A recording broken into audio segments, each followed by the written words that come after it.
आ जाओ।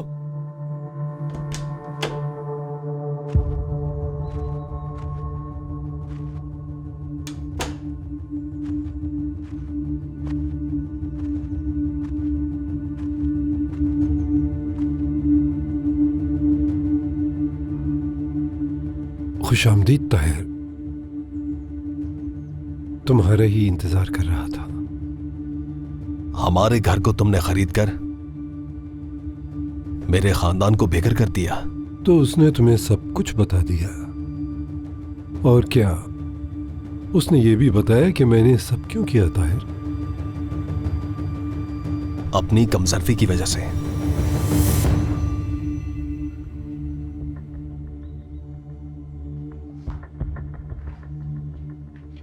क्या कोई अपनी मां को सड़क पर फेंक सकता है? कौन ऐसा कर सकता है?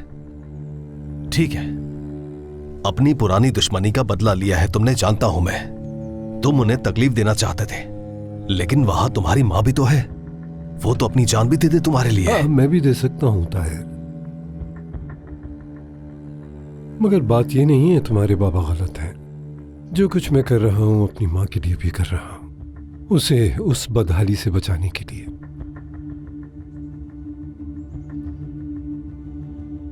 बिल्कुल उसी तरह जैसे मैं तुम्हें बचाना चाहता हूं। रिशद मेरी मां का ख्याल नहीं रख सकता, सिर्फ तुम रख सकते हो। सिर्फ तुम ही उन्हें अच्छी जिंदगी दे सकते हो। समझ नहीं आ रही मुझे तुम्हारी। पहले उन्हें घर से बेघर कर दिया, अब फिक्र हो रही है। रिशद सच को मरोड़ने में बहुत माहिर है, मगर मैं वो गद्दार नहीं हूं जैसा वो मुझे कहता है। मैंने वो घर रिशद को दुख देने के लिए नहीं खरीदा, तुम पर एहसान करने के लिए खरीदा है। तुम उस घर में मेरी मां को मलका की तरह रखोगे, वो बीमारी से कराहती नहीं रहेगी। तुम सिर्फ इसलिए किसी अजनबी औरत से शादी नहीं करते कि तुम आया का खर्च बर्दाश्त नहीं कर सकते। तुम कैसे जानते हो? कैसे? किसने बताया तुम्हें? सब मालूम है मुझे, हत्ता कि वो भी जो तुम खुद नहीं जानते। तुम्हें अपनी बेटी की जिम्मेदारी लेने को किसने कहा था? जरा सोचो, जबकि वो दोनों बाप और बेटा तुम्हारी पीठ पीछे काम करते हैं। वो घर तुम्हारा है, उस उम्र का नहीं जो अपनी जोर का गुलाम बना फिरता है, और ना उस बाप का जो अपने बेटे से मोहब्बत करने के काबिल ही नहीं। मेरे बाबा मुझसे बहुत मोहब्बत करते हैं, और तुम्हें इस सबसे क्या फर्क पड़ता है? मुझे फर्क पड़ता है ताहिर, मुझे वाकई फर्क पड़ता है।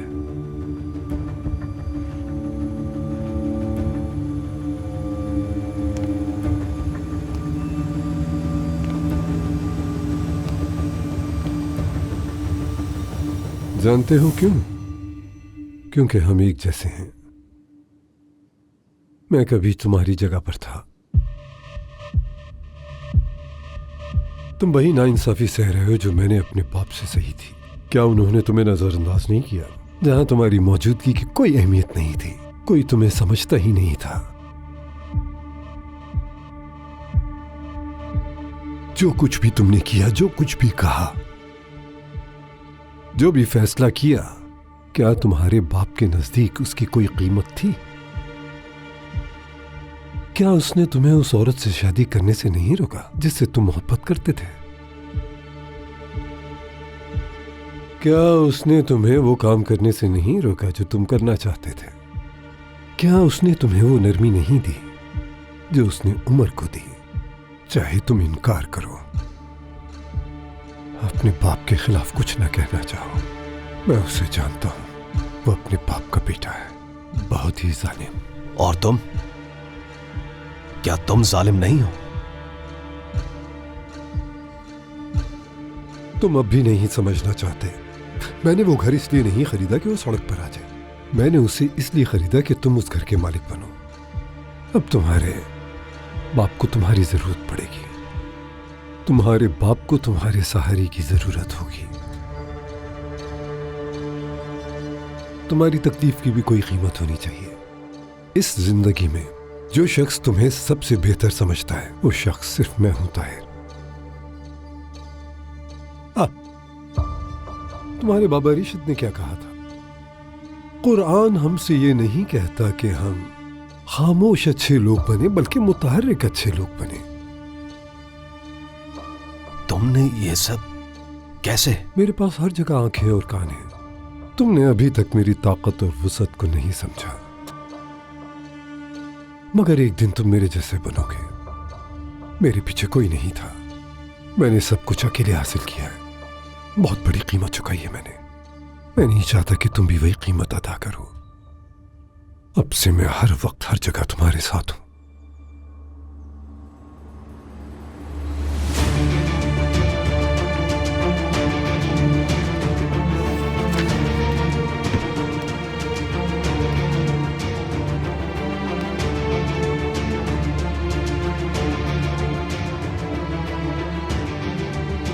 ये घर की रजिस्ट्री है, पहले ही तुम्हारे नाम कर दी गई है।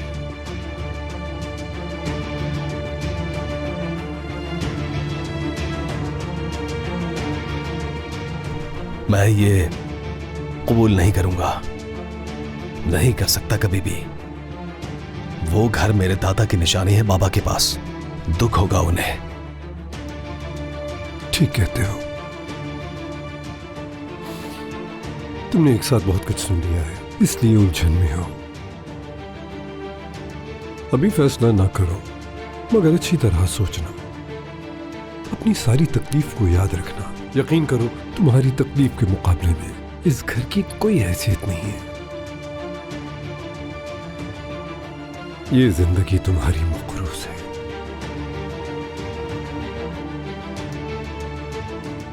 हो सकता है उन्होंने मुझसे ज्यादा प्यार नहीं किया, लेकिन मैं इतनी नाफरमान औलाद नहीं हूं कि अपने बाप की पीठ पर छुरा घोंपूं।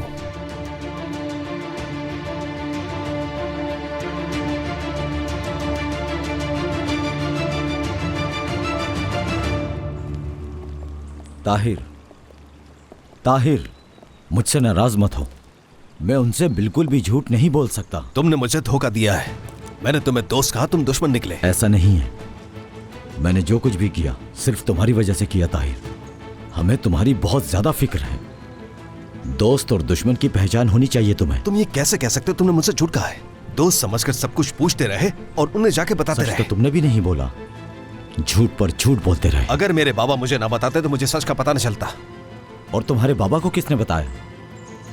और जब उन्हें मालूम हुआ तो उस वक्त तुम्हारे ऊपर शेख साहब का हाथ था, और यही वजह है कि वो तुम्हारे पास पहले आए। हर चीज का वक्त होता है ताहिर, और तुम समझ सकते हो कि मुझे उनका हर हुक्म मानना पड़ता है।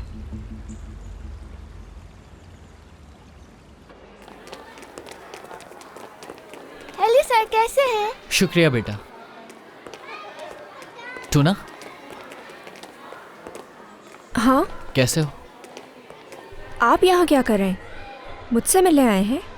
स्कूल दोबारा ज्वाइन कर लिया तुम्हारी वजह से और बाकी सारी बच्चों की वजह से। इस तरह हम साथ में ज़्यादा वक्त गुजार पाएंगे। कमाल, देखो कौन आया है। सर उमर, क्या वाकई आप यहाँ पर आ गए हैं दोबारा से? नहीं टीचर, हमें बहुत डांटते हैं। मैंने उनसे कहा था कि सर उमर हमें कभी नहीं डांटते थे, बल्कि हमसे प्यार करते थे। सच में सर, हम आपको बहुत मिस करते हैं। जी सर, हमने आपको बहुत याद किया। मैं भी तुम लोगों को बहुत याद करता था। चलो जाओ बच्चों, क्लास का चलो, वक्त आ हो जाओ। गया। खुदा हाफिज सर उमर।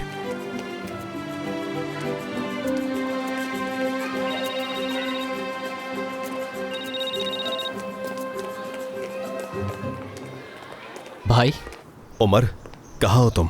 स्कूल में हूँ भाई। कौन सा स्कूल? स्कूल दोबारा ज्वाइन कर लिया मैंने। अच्छा, तो पेंटिंग का क्या हुआ? वो शायद मेरी किस्मत में नहीं थी। खैर, आप बताएं। ठीक है, फिर आमने सामने बैठकर बात करते हैं। मैं आ रहा हूँ तुम्हारे पास। कहाँ स्कूल? हाँ, क्या मैं वहां नहीं आ सकता? आ सकते हैं, बस मैंने सोचा कि हाँ बस ठीक है, मैं ज्यादा देर नहीं रुकूंगा।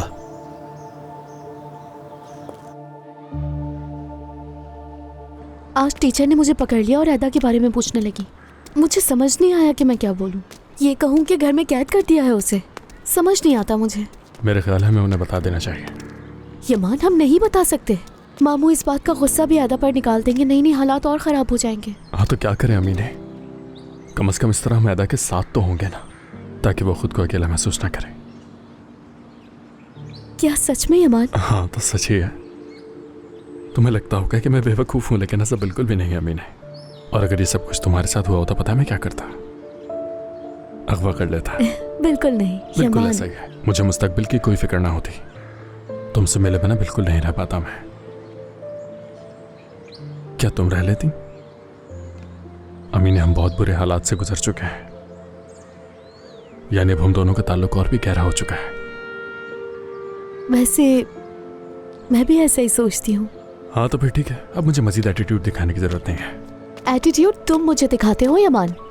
अरे क्या कर रहे हो ये? अरे तुम्हें ठंड लग जाएगी, बहुत सर्दी है, तुम्हारे हाथ गर्म कर रहा हूं मैं। यमान, सब देख रहे हैं। मैं तुम्हें दोबारा इस तरह बेबस नहीं देखना चाहता मीने। यानी तुम इस तरह किसी को भी कोई जवाब न दे सको। नहीं यमान, अब सब ठीक है। नहीं है, और तब तक ठीक नहीं होगा जब तक उन लोगों को सजा नहीं मिल जाती। एक बार मेरे सामने आ जाए तो मैं खुद उन्हें। यमान, मत कहो ऐसा। खुदा न खास्ता कुछ हो न जाए।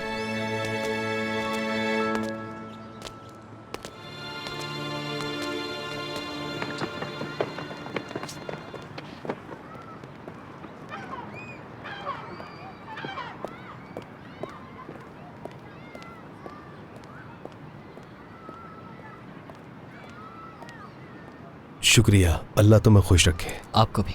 आज तो बहुत ही ठंड है।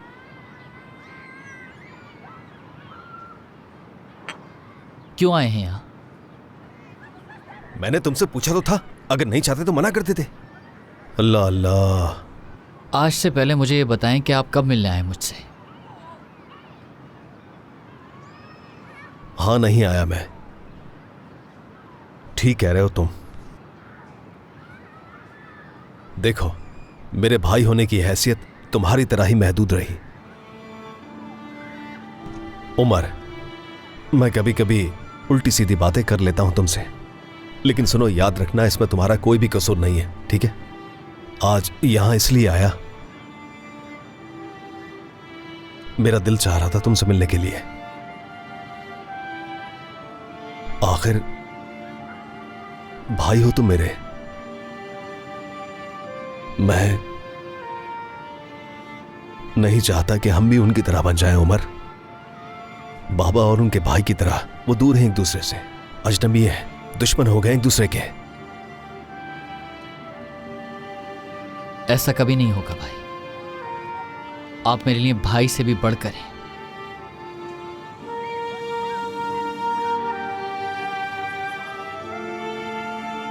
अच्छा, मुझे ये बताओ जरा, तुम स्कूल फिर से क्यों आ गए?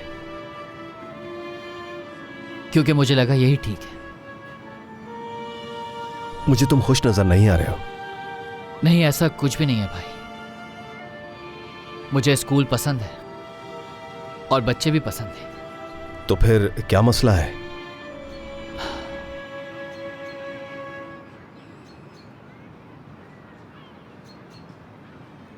गामजे हामला है भाई। क्या? अरे ये सब छोड़ दो, ला मुझे दो। कितनी खुशी की खबर है। आओ गले लगो मेरे, आओ आओ आओ। मेरा भाई बाप बनने वाला है और मैं ताया। मेरे तो कान तरस गए थे खुशी की खबर सुनने के लिए। दिल खुश कर दिया है तुमने। देखो, मैं ताया बनने वाला हूँ। शुक्र है खुदा का कि उसने ये दिन दिखाया मुझे। मैं तो खुशी से फूल नहीं समा रहा हूँ। शुक्र है खुदा का, बहुत शुक्र है। उमर, तुम्हें खुदा खुश रखे अपनी फैमिली के साथ।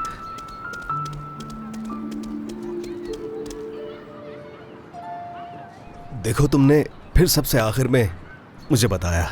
अगर मैं यहां पर ना आता तो तुम मुझे बताते भी नहीं ना। हाँ यार, तुम ऐसा क्यों करते हो मेरे साथ?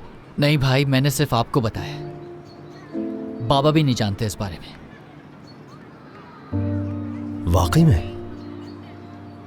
देखो उमर, वो मैं इस बात से वाकई बहुत खुश हुआ हूं कि तुम बाप बनने वाले हो और मैं ताया।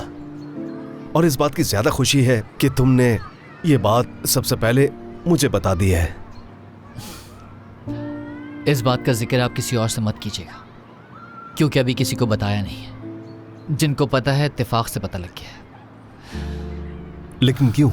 किसी को क्यों नहीं बताना चाहते? क्योंकि अभी गामजे नहीं चाहती भाई। वो बहुत डरी हुई है और बनता भी है, क्योंकि घर का किराया भी वो ही दे रही है। और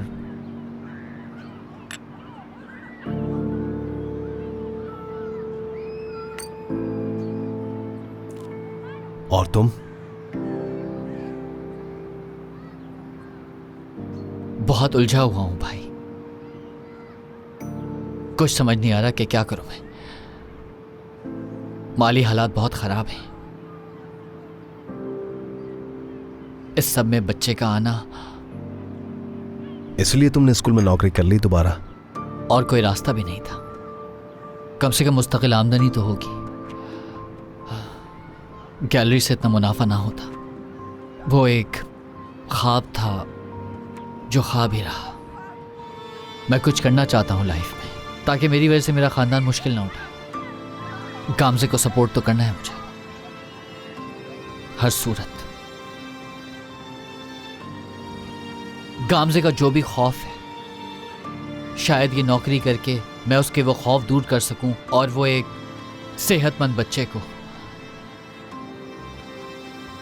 बिना किसी खौफ के इस दुनिया में ला सके। मैं चाहता हूं कि उसे भरोसा हो मुझ पर कि मैं अपने बच्चे और उसका ख्याल रख सकता हूं, जिम्मेदारी उठा सकता हूं। मुझे एक अच्छा बाप बनना है भाई। टूना की किफालत भी मैं उस तरह से नहीं कर पाया। उसको मुझ पर भरोसा नहीं है। अगर मैं अच्छा कमाना शुरू कर देता हूं तो शायद उसको मुझ पर भरोसा हो जाए। तुम क्या समझ रहे हो? सिर्फ तुम डर रहे हो? कोई भी बाप ऐसा नहीं होता जो ये खौफ महसूस ना करे। याद रखना, यह हिम्मत तब आती है जब तुम अपने बच्चे को अपनी गोद में उठाओगे। उसके आने से पहले यह खौफ खत्म नहीं हो सकता। क्या आपके साथ ऐसा हुआ था? कभी महसूस तो नहीं किया मैंने ऐसा। हाँ, मैंने जाहिर होने नहीं दिया, क्योंकि मैं समझता था मर्द को खौफ छुपाना चाहिए। मगर मैं डरा हुआ था। जब शुक्रान पहली दफा हामिला हुई तो मैंने चीखें मारकर खुशियां नहीं मनाई, बस दुआ करता रहा कि या अल्लाह, मेरी जो औलाद है खैर और आफियत के साथ दुनिया में आ जाए। बस ये दुआ की थी। लेकिन जब वो पैदा हुई और मैंने उसे अपने हाथों से उठाया, अपनी गोद में लिया उसे, तो मुझे डर लग रहा था कि कहीं मेरे हाथों से न गिर जाए वो। तो बाबा ने कहा, डरने की जरूरत नहीं है, बेटी है तुम्हारी, उठाओ इसे। फिर मैंने उसे अपनी गोद में उठाया। अपनी बड़ी बड़ी आंखों से उसने मुझे देखा।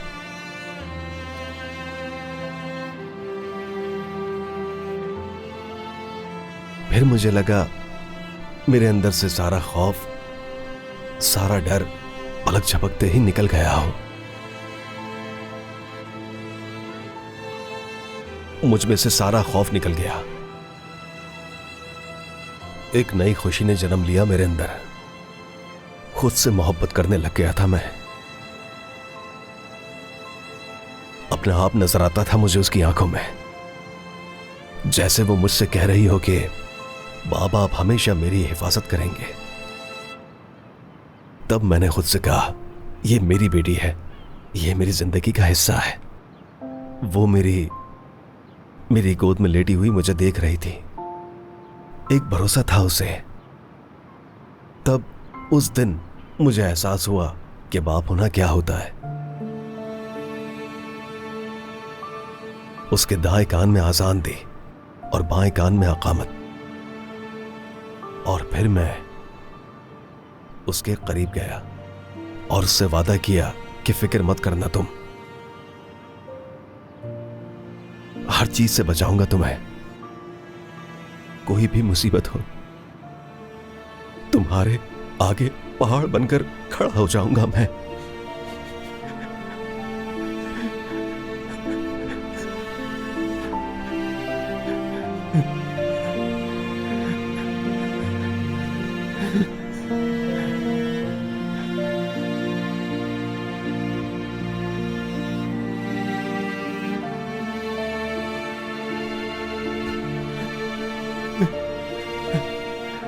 मैं नहीं कर सका, नहीं कर सका मैं। लेकिन तुम मेरी तरह बिल्कुल नहीं, तुम कर सकते हो।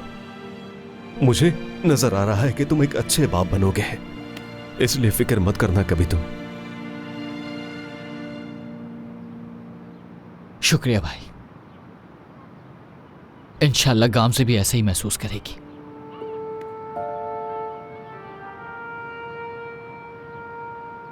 मेरी तरफ देखो, तुम्हारी बीवी अपना हर काम खुद करने की आदी है। क्या वो इस वजूद को खत्म करने की कोशिश कर सकती है? नहीं भाई, ऐसा बिल्कुल भी नहीं होगा। मैं जानता हूं कि वो डरी हुई है, लेकिन वो ऐसा कदम कभी नहीं उठाएगी, वो भी मेरी इजाजत के बगैर। ऐसा कुछ नहीं होने वाला। तुम्हें इतना यकीन है?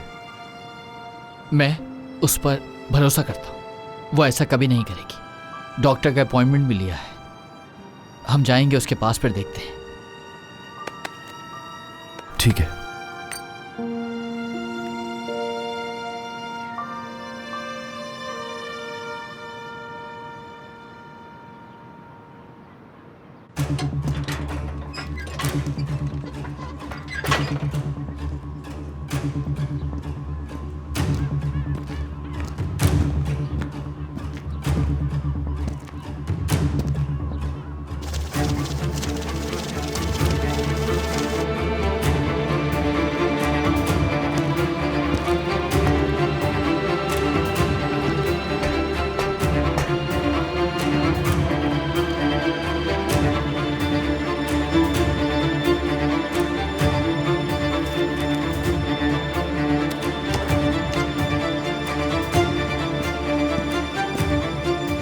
कौन हो तुम?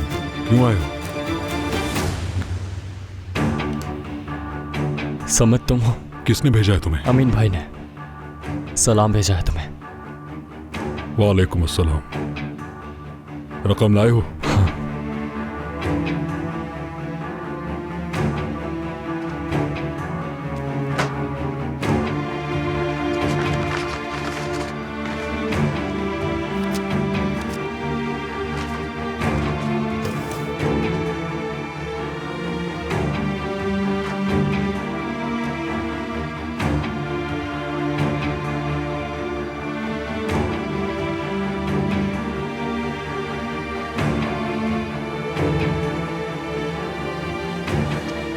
ठीक है, बहुत शुक्रिया। रुक जाओ, हाथ ऊपर करो अपने, जल्दी जल्दी। छोड़ो। कोई होशियारी मत करना। चलो उठो, चलो हमारे साथ। छोड़ दो मुझे। अम्मी देखें, थोड़ा सा खा लें, फिर आपने अपनी दवाई भी खानी है। अम्मी देखें, मत करें ऐसा, हम सब परेशान हो रहे हैं। थोड़ा सा खा लें, आपका पसंदीदा सूप बनाया है मैंने। चलें, शाबाश। अम्मी, अम्मी ऐसा मत करें ना। अम्मी कुछ तो बोलिए, कुछ कहिए। हाँ, आपकी आवाज सुननी है मुझे। बोले अम्मी जान, क्या मुझसे कोई गलती हो गई अम्मी जान? कम से कम देखे तो सही मुझे।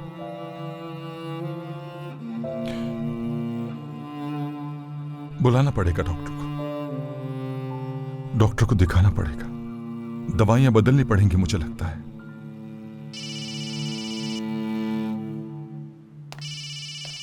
अम्मी जी कहिए। रिशद साहब, सुन रहा हूं मैं, कहिए। सुबह खैर। आपने शिकायत दर्ज करवाई थी, उसी हवाले से बात करना चाह रहा था। क्या कोई अच्छी खबर है? जी बिल्कुल अच्छी खबर है, उस आदमी को गिरफ्तार कर लिया गया है। गिरफ्तार कर लिया गया है वाकई में? जी रिशद साहब। शुक्रिया, बहुत बहुत शुक्रिया। अल्लाह राजी हो आपसे। बहुत शुक्रिया आपका, जीते रहिए। वो आदमी पकड़ा गया जिसकी हमने शिकायत की थी। शुक्र अल्हम्दुलिल्लाह, इंशाल्लाह जहन्नुम में जलेगा। ऐसे मत देखें, ये बदुआ नहीं है बिल्कुल भी। शुक्र है अल्लाह का, वही इंसाफ देने वाला। अम्मी,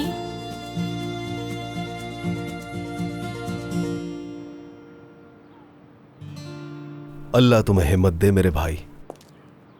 अल्लाह बहुत बड़ा है, वो तुम्हें रिस्क देगा और मुझे पूरा यकीन है कि तुम एक बहुत अच्छे बाप बनोगे, ठीक है? और जब कोई मुश्किल आए, तुम्हारा भाई खड़ा है तुम्हारे साथ, जो भी मुश्किल हो चाहे। तुम्हारा भाई हर मुश्किल में तुम्हारे साथ खड़ा है। एक एक चीज समझाऊंगा तुम्हें, परेशान मत होना, समझ रहे हो? बाबा है। हेलो बाबा। उमर सुनो, वो जिसकी हमने शिकायत की थी पकड़ा गया है। ऐदा वाले मामले में जो शामिल था वो पकड़ा गया है। ओह शुक्र है खुदा का बाबा। क्या हुआ? मैं अदालत के लिए निकल रहा हूँ, मुझे बात करनी है उस शख्स से। ऐसे नहीं जाने दूंगा उसे। ठीक है बाबा, हम लोग भी साथ में आते हैं वहाँ पर। क्या हुआ, क्या कह रहे हैं? ठीक है बेटा उमर, वैसे तुम्हारे साथ कौन है? भाई के साथ हूँ बाबा। मुझे भी तो कुछ बताओ। सुनो, अदालत में ताहिर को काबू में रखना होगा, थोड़ा जज्बाती है। बिल्कुल ठीक है बाबा।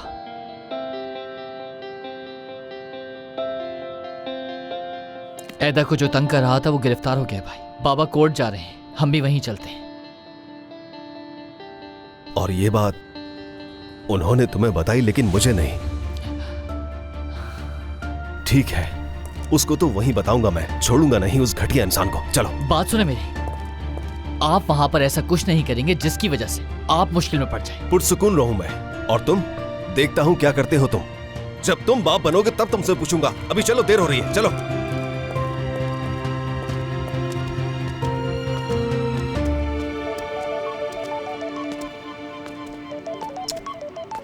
सुबह से लेकर अब तक चौथी बार कॉल कर रही हैं कि थक चुका हूं अब मैं बहुत। जी कहिए अम्मी जान। हेलो यमान। जी अम्मी, ठीक हूँ, जिंदा हूँ, बिल्कुल 1 घंटे पहले की तरह। यमान बेटा, वो लोग पकड़े गए। जिन लोगों ने तुम्हें अगवा किया था वो पकड़े गए। मैंने अभी अभी खबरों में सुना है।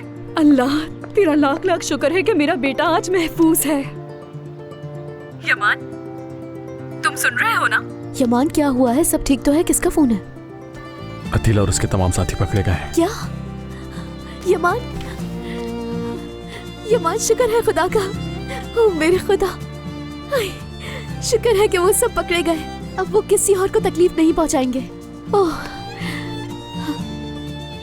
क्या हुआ? क्या तुम्हें खुशी नहीं हुई? मैं उन्हें अपने हाथ से सजा देना चाहता था।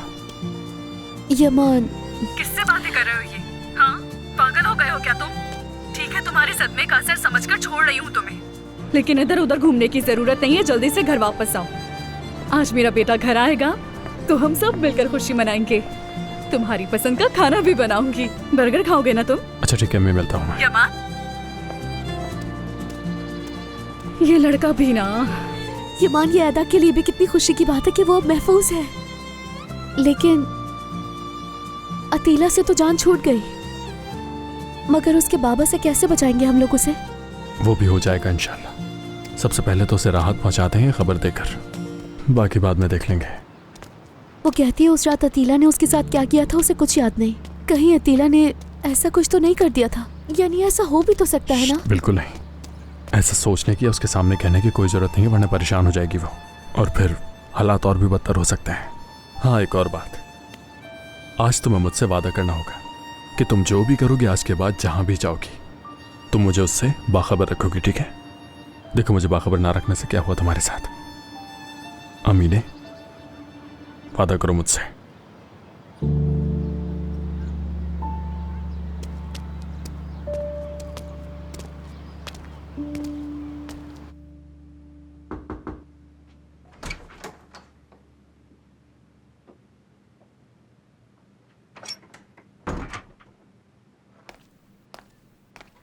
ऐदा,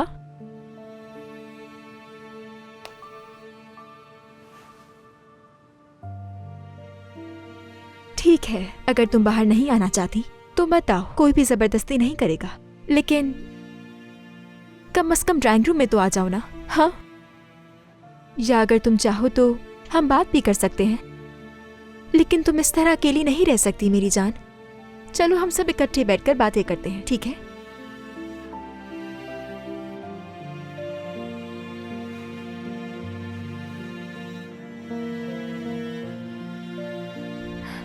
नहीं नीलोफर, तुम जाओ, मुझे किसी से बात नहीं करनी,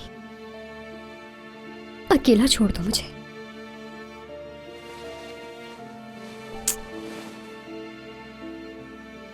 एदा, ऐसा मत करो प्लीज। तुम खुद को इस तरह बंद नहीं कर सकती।